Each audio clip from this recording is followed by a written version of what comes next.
Okay, what is up, guys? I'm back with a new video. I know it's been a long time, but today we are finally working on the Camry. So we have the Camry in the garage because I'm pretty sure you read it already in the title, but we are bagging this bad boy. So I'm gonna try to do a detailed installation of what all we need to do. So once I get all these built, I'll go ahead and keep on bringing you guys back with an update, and let's get it started. We're just going to be putting the front ones together real quick. I guess the Camrys all come with double bellows in the front and the rear. Camber plates as well. Just super nice. For every single one, we have to put the leader hose in. And depending on which kit you buy, I always buy 3/8. Airlift never sends you the 3/8 fitting, so you have to buy that ahead of time or buy that after. So sometimes, or they all come with like this. Some say it's okay enough to go ahead and screw that in, but this will leak over time, so it's always good to use Teflon tape. And then you just screw it in here.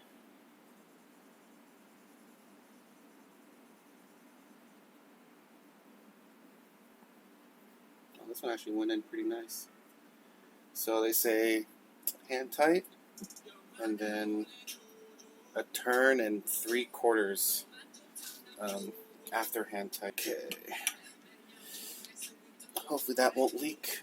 And that's pretty much done for building the strut, I believe.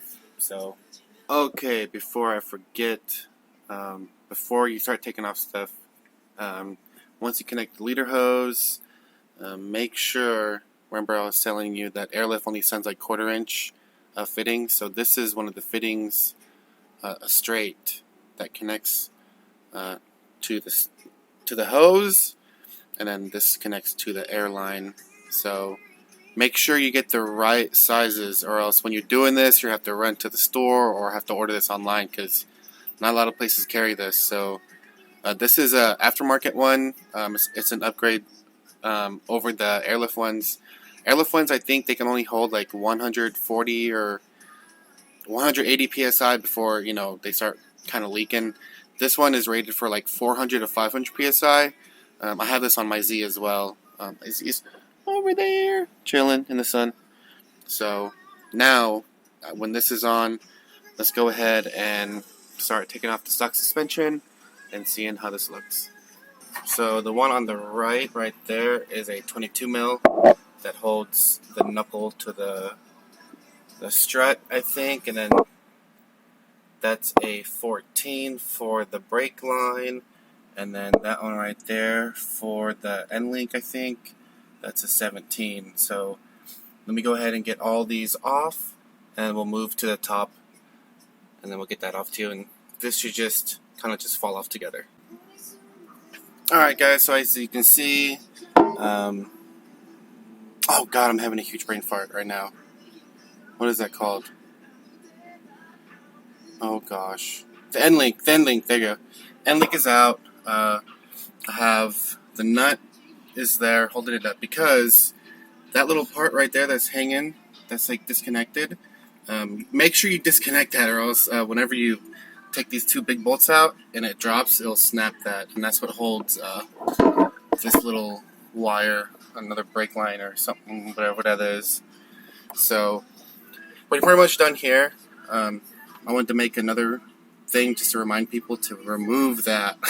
So once I remove this one, this whole rotor assembly thing just falls off. So what we'll do is go to the top now and then unbolt it, and then it should just come down. Alright, now we are at the top. These are 14 mils, so you just want to break these 3, 1, 2, and 3 back there. So my gun just died. Do this all by hand while it charges, so I'll get this off and I'll show you when the whole strut is out. Alright, another quick tip, since I'm doing this alone and maybe some of you guys will be too. if you're trying to loosen these and they keep getting like, tighter, it's because it's sinking. So, oh gosh, it looks blurry. So it's always nice to have like a jack to kind of hold the bottom part up. So that way, these ones can just unscrew super easy. And then from there, you can just lower the jack, and then they'll just all fall out. Make sure you don't drop these. I know Airlift gives you new ones, I believe. If not, yeah, don't lose these. It'll be bad. So let's go ahead and let me take this bolt out. Yeah. Maybe lower it a little bit. It's all play. You just gotta play with these to make it work.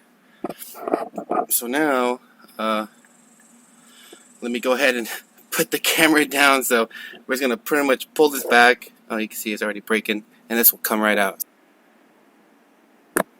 Okay, so now that this is fully out, we'll see what this looks like. So, yeah, this one's already a lot shorter, but I'm on lowering springs. Not sure if you can read that. H and R. Looks like. So even on lowering springs, the bags are a lot shorter. So let's go ahead. We're pretty much going to reverse everything we just did. Put this in, screw the tops a little bit. Put the knuckle thing right in here. That, and then the toe. Or the toe. Oh God, what's that thing called again? Oh God. Why is this messing me up so bad? This is called the... Oh gosh. I'm gonna forget. I'll remember later. Oh, N-Link. N-Link, that's right. Oh my God. Alright. I'll get you back whenever this is fully on. Okay, we are done. So, what I figured out is don't screw these ones on first, because what I found was if you do that, then you can't put the end link on. It's the strut is way too short. So what I did is I put everything here first on, and then I used the jack to jack it up all the way up into there, and then put the bolts on. So that seemed to work, so I'll just go with that. So now I just need to torque everything down, tighten it down, and then we are done with this side. And then I'll show you guys the rear. Okay, we are finally on the rear side. So the instructions is telling me to remove the spring bucket first. So once we remove that bolt, we can pull this whole spring bucket down, remove the spring, and then we'll have to remove the top bolt for the control arm, and then we should be able to pull this whole hub away and then get the bolt that is holding the rear strut down there. So let me go ahead and remove the spring bucket, this bolt, and then the ones up here, then that should be it. So let's go ahead and do that. Alright guys, we are back with a new day. Kind of got sidetracked yesterday, and my friends came over and we hung out, barbecued a little bit. So I didn't get to finish a lot. So let's go ahead and I'll show you how to put together the rear bag, and then from there I'll show you a completed side. That way you guys know what that looks like and what to do, or what I did. So let's get the bag out. Hopefully you guys can hear me. Like an airplane passing by right now. It's like 100 degrees in Texas. Like the worst time to install it. So this is the rear bag. It goes into the spring bucket, which I'll show you in a bit.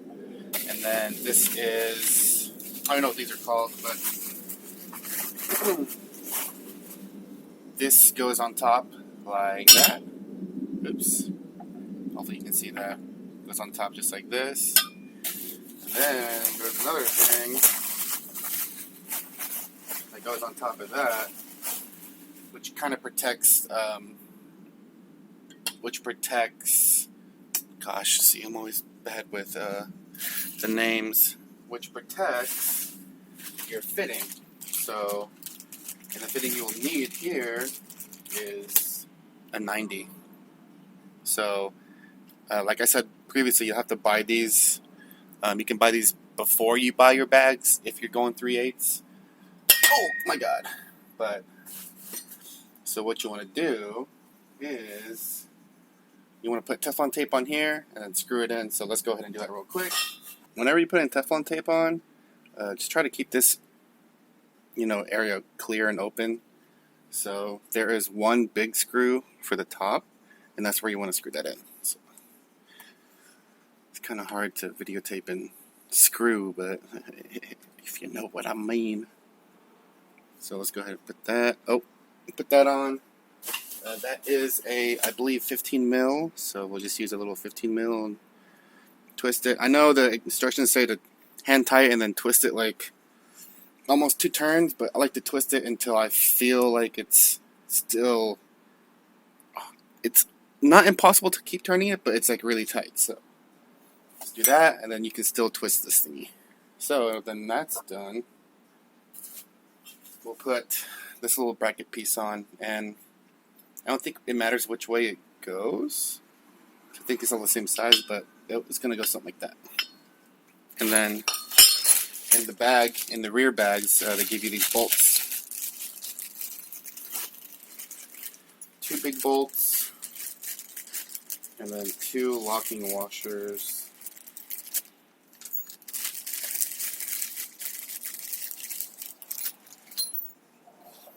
Oh, and then if you're not sure which size you got, oh gosh, hopefully you can see this. Right there, it'll say right here on the push to connect fitting, it'll say 1/4. Or you can see how much bigger the 3/8 is compared to the 1/4. So make sure before you guys start installing, get the right equipment, get the right parts. So just gonna put this in here. Then this little thing goes above that, and what you're gonna want to do is put that in there, and then you have to line up everything and put the bolts in. So let me go ahead and do that real quick. Okay, now that it's in there, this can still kind of turn freely, and that's pretty much all you need for the rear bag. You'll get another one, which looks like this. Just a big old metal piece. So what this does is it goes. Okay, so now we're doing the other side because I kind of just fast forwarded through everything last night. So this is the rear shock. Oi! So what we're gonna need to do is pop off the little cap on top, throw it away, and then you see this nut up top. You have to unscrew that using, I think it's a 17 mil, but you have to pull this little sleeve up and get the actual metal piece of the little strut here, and use like some type of chain lock or something to hold it, because whenever you try to unscrew it from here, it's just going to keep on spinning. It'll never come off. Okay, after like 5 minutes of like stepping on this thing and squeezing the holy mother out of it, this was starting to bend and not gripping. I tried the Allen key method because I saw online that it works. You put the Allen key into the strut bolt thing and then it'll come out that way. It wasn't working. So, oh gosh. So, vice grips, lifesaver. So, squeeze this on super tight. Took my 17 mil and it came off. Jeez, that's a pain and a half. This thing's super hot too. Okay, now you take the top hat off. You just pull this right off. Jesus, I swear this side's giving me a lot of problems.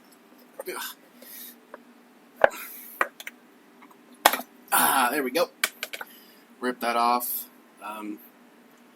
Then you take your Airlift Strut and you put it on top. So let me go ahead and get that and I'll show you. Alright, got the Airlift Strut here. This is where your dampening is. From factory, it's at a good setting, so I never touch it, especially on my, the other cars I've installed airlift on. So, pretty much, you just slide this thing right on top, just like that. And then, you can either use like the new bolt that they give you, or just reuse the old one. I just reuse the old one. Don't know why, that's just what I do. So, put that on. There was nothing extra that they gave me. So, yeah. Take the gun. Yeah, just tight, I guess. Still turn it a little bit. And then on the other side, it's zip tied. Once you cut this, these two things fall off. Have anything to cut it with? Nope, so just use these. Just break it real quick and I'll show you. See, they just pop right off. This is just so the screw or the bolt kind of just goes in there nice and smooth and this thing spins. So now let's go ahead and start putting everything in and I'll show you guys. Okay, so that's pretty much in. I got it bolted up back here. Make sure those two copper those little two copper pieces are in there, and then this can kind of just stay free for the time being. If you bolt this up now, you kind of give yourself a hard time with the little control arm bracket and then the spring bucket as well. So let's go ahead and move on to this. So hopefully you can hear me with all this music. So this is the rear airbag again. So what I found out on the other side, I was just messing with it. So the little plastic rubber pieces here, and then inside the spring bucket, leave them in there. Well, that's what I'm gonna do, because when I took this out and test fitted up here, it was pretty loose. So I think with this on here, it fits better and it'll be quiet. It won't be like clunking around, you know what I'm saying? So let's go ahead and put this in here. Before we do that though, it'd probably be good to run the Airline, because the Airline's going to be pointing in that direction. And as you can see, the Airline is going to be right here, or the fitting. And it's going to be super hard to try to put an Airline in here and, you know, and properly stick it into the push connect. So as you can see, I already ran one Airline to it. I haven't cut it in the trunk yet. And then once I do that, I'll have to run another line in here. I'll bring it out here, connect it real quick, and then push it back. And then that's when this part comes in. So let me go ahead and run this Airline real quick, and I'll get back to you when we're about to put everything in here. Okay, so we got the Airline routed. That's how I'm going to do it. Hopefully when you air out, it doesn't pinch back there. We'll see. But I'm going to go, I'll show you everything after, but I'm going above the exhaust, and then you kind of see over there, hopefully. So whenever you're cutting these, they give you a cutting tool. I left mine in the trunk. So, I'm not sure if you can see it, but make sure it's as flat and straight as possible. If there's any type of like little wave in there, or, you know, a little point, it'll leak for sure. So make sure you guys get that as straight as possible, the cleanest cut you can get. So what we're going to do now is just connect these two, and I'm going to put this guy in there and seat it, and then we'll get to the next step. Okay, hopefully you guys can see. So you can see the little fitting pieces right there pointing that way. So what we're going to do is hopefully just make sure the fitting is kind of straight with this. That way you don't want the Airline to be like bent this way and then bent that way, because that'll cause a leak. So you want these lines to be as straight as possible. Hopefully you guys can see what I'm doing, or can understand what I mean. So you can kind of stick your finger in here and these bend a little bit. So just make sure that they're at a good angle, that way they're not too bent. So I think we're going to go with that. If not, you can always turn this thing. Oh, there we go. It's a little better, actually. So I think that's okay. And then now, if you look on the bottom of this, hopefully you can see there's a hole right there in the middle. So we're going to be putting, oh gosh, not enough room. This little piece I showed you earlier, straight in here.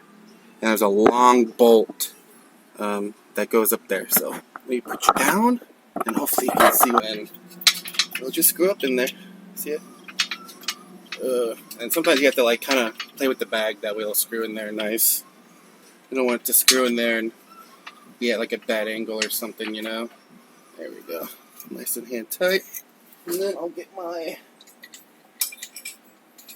this is 17, so just ratchet it. Oh, and you want to make sure you kind of hold the bag. So it'll turn on you a little bit whenever you tighten it pretty good.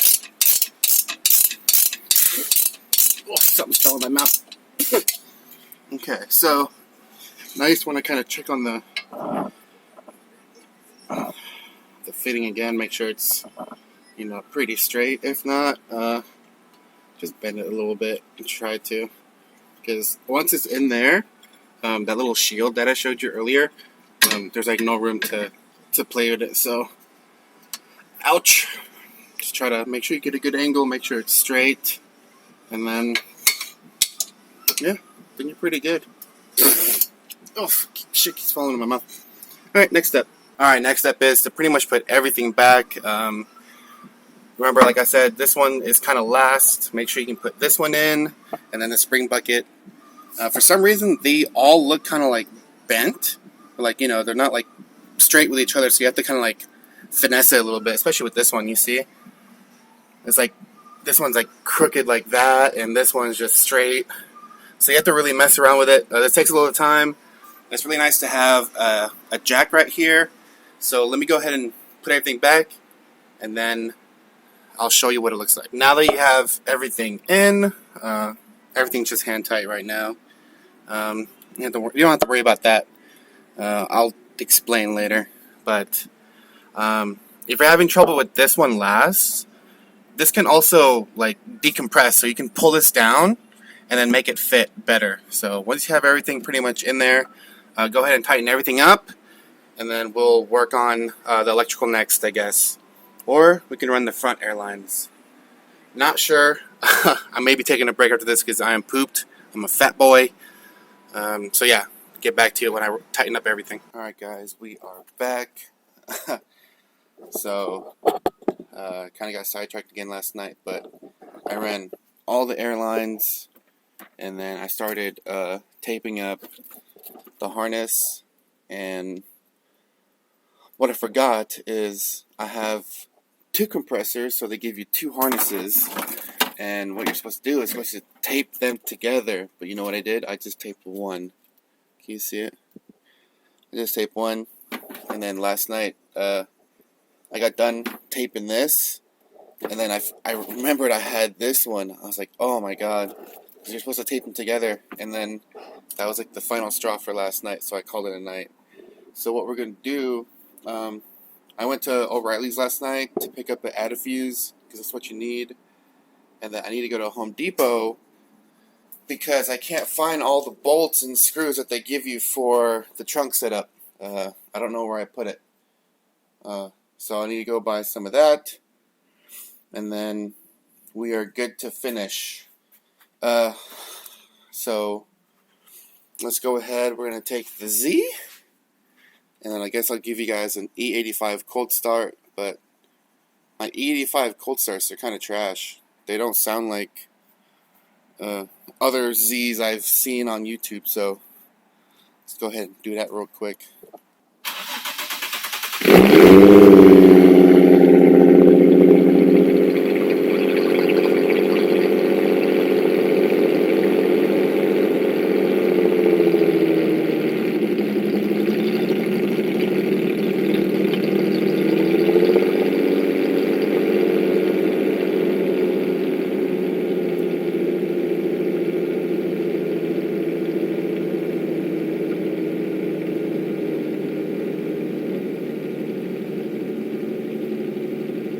I wish this was my right height, but it rubs really bad.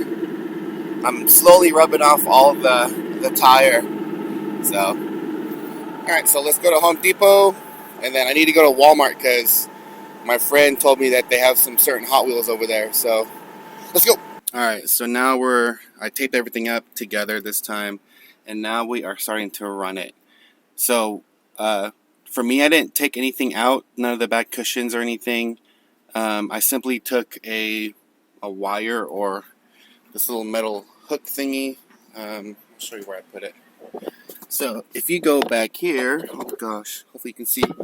You can kind of see the wires that are on the side right here, and it comes out right here. So what I did is I just took that little metal wire and I just fed it through until it came through, and then I just pulled it all.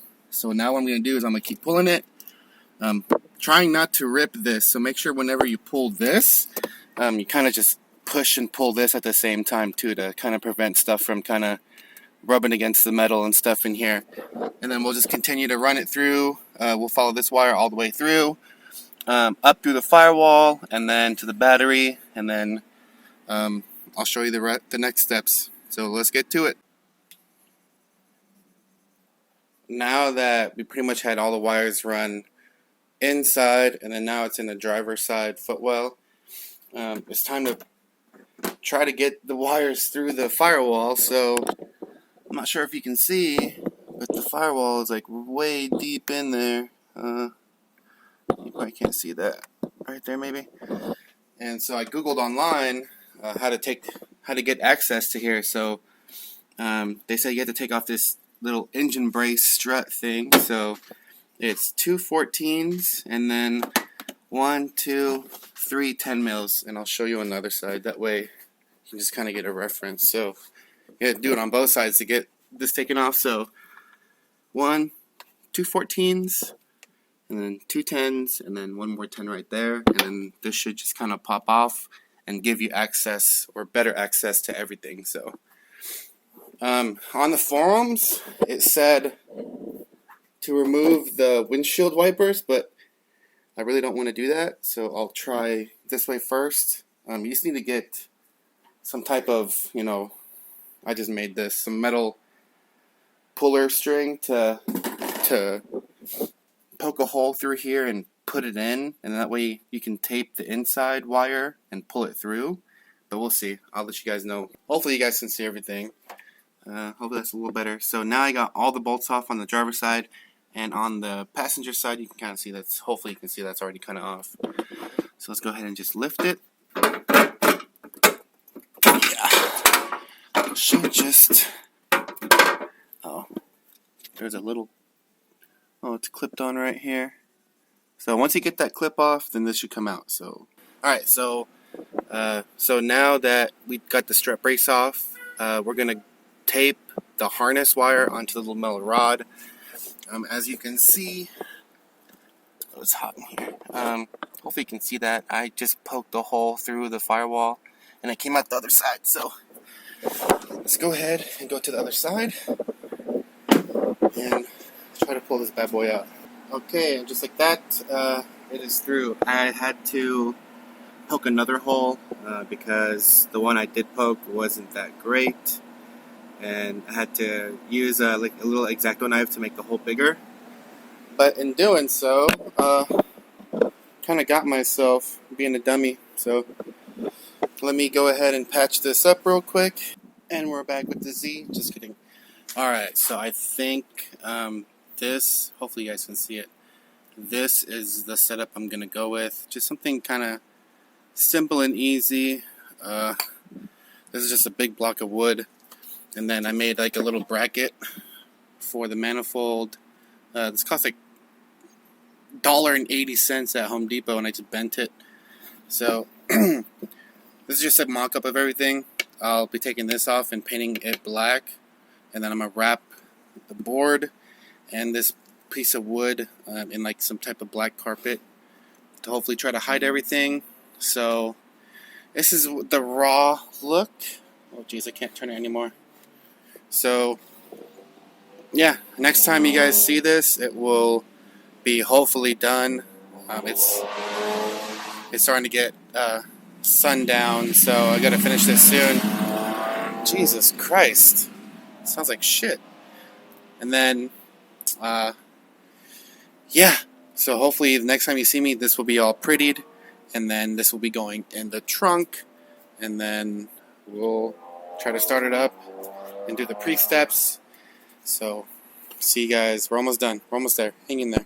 Alright, this is hopefully the finished product. Went ahead and wrapped the board, or wrapped the board, wrapped a little piece of wood, and then I painted the bracket black with gold screws for accent points. So now what I'm going to do is I'm going to finish hooking up the hoses, and then what I like to do is also I like to wrap the electrical cords in electrical tape. That way everything's just like black and it'll like kind of disappear. So let's go ahead and do that, and then we'll be ready to start plugging everything together, hopefully. The setup's in the trunk, and I did some measurements. So I'm taking out the spare, but I'm still leaving this big piece. That way I can have all the guts in the spare tire section. So what I did is I took a piece of tape and I put it against the manifold holes and I poked it out. So what I'm going to do is I'm going to try to drill each little hole out. That way I can have the airlines coming from the bottom straight up into there. So this is my little template, and hey, someone's having fun.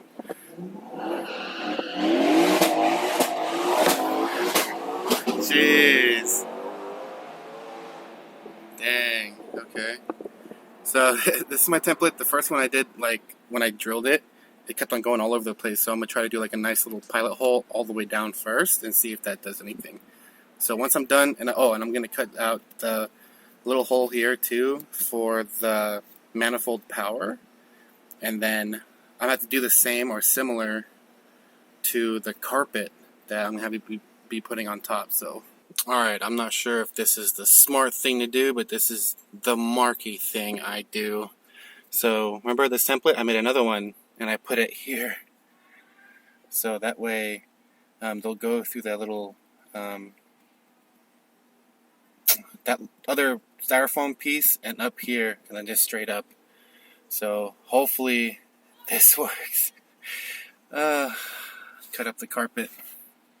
So let me go ahead and start wiring, connecting stuff up, and then we are almost done, guys. There's one more thing we have to do for like a pre-check once we get everything hooked up, so we'll get there soon. But now let me go ahead and try to run all the airlines. I'm gonna try to clean this a little bit before I put everything back, and then we're almost done. It's, I think, 9:30 right now, 10:30, something like that. So we've been at it all day, slowly progressing, but here we go, we're at the final steps. Okay, so I went ahead and screwed these down, that way they don't move. And then I cut these and put males on each end of the harness, because I like having a compressor that you can disconnect. So here's the compressor. The compressor already comes with the red one, that's a disconnect, but the black one comes as like a regular ground. But I just put a disconnect on there just to make things easier. Like if you need to change out one compressor, you don't have to freaking, cut the wire and redo everything. So for me, it's just convenient and easy. I've had to do that a couple times, that's why.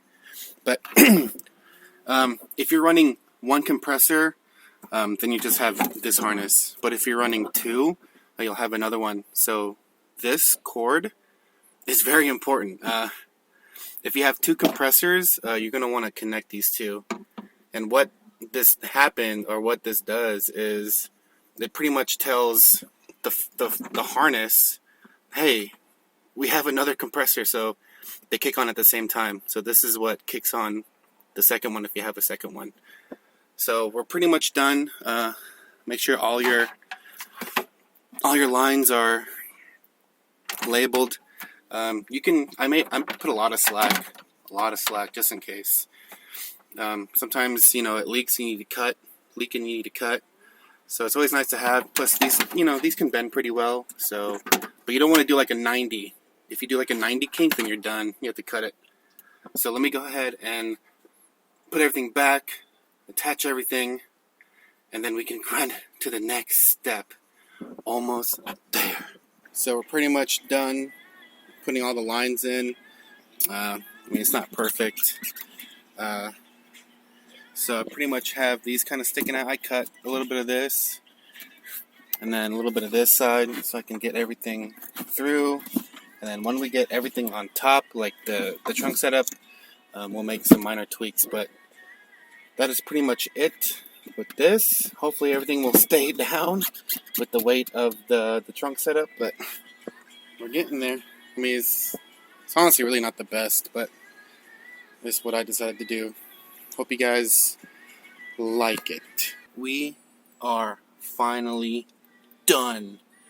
So one thing I forgot to mention that I forgot myself is to please do your drain line. Your drain line is on the bottom of the tank here. I'll show you. I just did that and I totally forgot. So right there you see it, a little tiny, it's a 1/4 inch drain line. If you forget to do that and you try to turn your car on, it'll just constantly leak. So it's past midnight right now, so I'm still working on it. I'll show you guys the add a fuse thing for the controller, and then I'll show you the engine bay battery, and then that's it. Okay, so this is inside the driver footwell, whatever. So this pink wire is for the fuse inside. So on the Camrys, you'll find, there's no light, you'll find this little fuse box. I had to Google this because I never seen it. I thought it was this one right here. I was like reading it. I was like, there ain't no ACC on here until I had to Google it. So there's like a little fuse box right here. You have to pop it up, and then oh gosh, let's see. Have it upside down, and it's on ECC, right, oh gosh, right there. It's a 5 amp. So once you get the add a fuse, they give you a 10, and so you just add a 5 on top of that. So that's that for the controller. You also have this thing. Get all the tape off. You also have this thing, little connector. This is for your actual controller. So you'll get like a USB to micro USB wire. Then you'll pretty much like route it, like, you know, under your seat and through up here and put it here somewhere or wherever you want it. So we'll do that last because that's pretty much the last step, and then I'll show you the battery. Okay, so for the battery, they give you these 2 fuse connections. So you just pretty much you know, connect that to power, and then you have a big old connect for ground, and that's for both. You'll have 2 fuses, one for each compressor, and so you just hook that up to power and then negative, and you should have power to the system. And then once you do that, turn your car on, see if it turns on. If not, you did something wrong, or the fuse blown already, or the power to the controller is on the wrong fuse. So let me hook this up, and then we'll go ahead and test it real quick. Okay, we have everything hooked up. This is my old controller, so let's go ahead and turn the car on. Hopefully it'll turn on. The heck? I thought I did. Oh, there we go.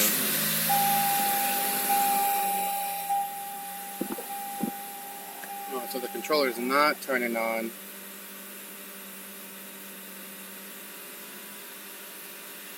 So we will see what's going on. Quick update. Still not working. It is 1:19 in the morning. I'll probably just pick this back up later today. I really don't know what's going on.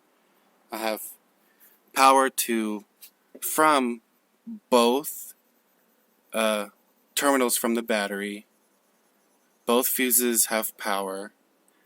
The added fuse in the driver door well has power, but the remote won't turn on. And then the compressor won't turn on either. The remote works. If you just plug it into like a regular USB outlet, it'll power on. So the remote powers on. No fuses are blown. I'm not sure. I need to check on my car later today if there's actually power coming, like that connects to the compressor. Because when I tested it, there was no power over there on either side. So I'm kind of confused.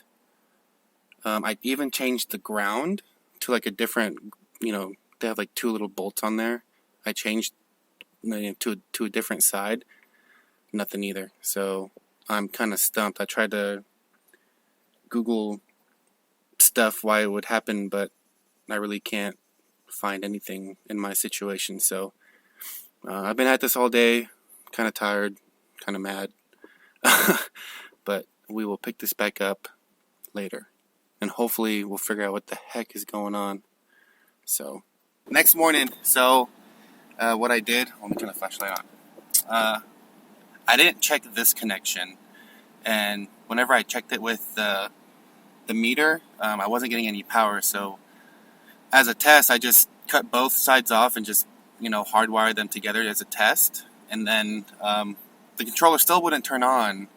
So what I did is I unplugged the manifold cord and I just plugged it right back in, like even harder, and boom, it turned on. So now I'm going to show you the final step to make sure everything's seated properly. So let's go check that out. So next step is to seat the rear bag. So what you need to do is you just need to manually, do not calibrate anything, just let the tank fill up. And I just want to air it up a little bit, so watch. See? And it'll fit. It'll just slide right in. And that's it. They said to put about 25 psi in there on each side. So that's about, the recommended amount. Let's do it for the other side, and then we can get everything back on. Or, before we do that, check for leaks. Make sure you have no leaks. So I'm going to fill up the other side, fill up all tires up with maybe, 100 psi or so. And then I'll check for leaks, and then I'll probably get you guys back when everything is fully put back together and she's on the floor calibrating. Camry's on the floor. Let's go ahead and calibrate it.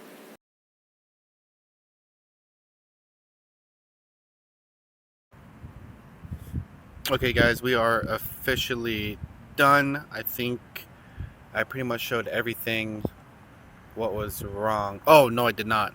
So before everything, when I figured out what the issue was, it was my manifold. I think my manifold's going bad because I'd have to disconnect it and then reconnect it for the controller to turn on. So I went ahead and swapped it with the one in the Z, and I put it in the Camry, and it works great now. Now the Z has that issue where I have to go into the trunk, unplug the manifold and plug it back in for my controller to turn on. Yeah, it's a pain in the ass, but it's better for me to have that issue than my wife. So right now the Camry is aired out. As you can see, the fronts, they don't really sit nice. I feel like I have to adjust the front, so we'll go ahead and do that. My camera keeps turning off and on. I don't know why. So I'll probably do that some other time, but let's go ahead and start it.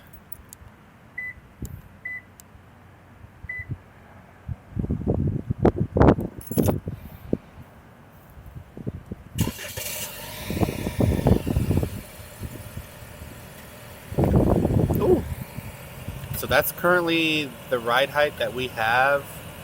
I think it's right about 45 all the way around. It rides pretty good, so let's go ahead. And for the Android people, it works. It works for the Android now. So you can control your car with, so this is with the Android, so this is the ride height. So let's go ahead and, try a high one. 100. not even that high. Just go up.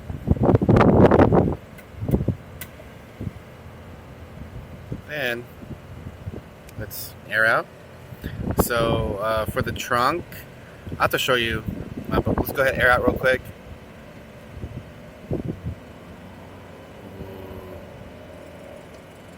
So nice. So then again, different angle. And down.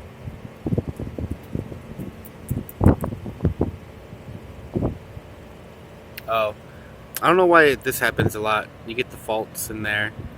But if you ever get that, I have it on my car. A couple of my friends have it with theirs. You just have to wait till this stops kind of flashing, and then you can just do it again. And it'll finally air out more. So let me go ahead and show you what the trunk setup looks like. I don't think I've shown you the finished product. So let's cut to that.